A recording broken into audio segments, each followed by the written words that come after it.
1 kilolik idish gelini. Jasmin choy muntazam ichinglar, qon tomirlaringni tozalaydi, sog'liqlaringni tiklaydi, xolesterinni yo'qotadi. Ayniqsa tromb hosil bo'lgan, yuragiga stent qo'yish kerak degan kasallar обязательно ichish shart. Darlilarni norma qiladi. Qonni quyuq qonlarni suyuqlashtiradi.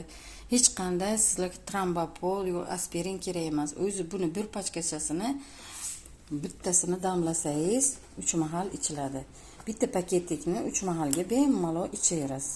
Hech qanday sizga zarari yo'q. Juda ham foydali, ham foydali, ham nimasi bor.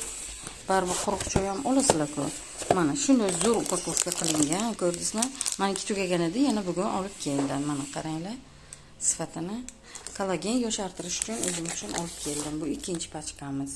Buni sotuvda ham bor, sotyapman ham, ayollar ham kelib olib ketishyapti. Zakaz berishgan edi, olib keldim. Bemalol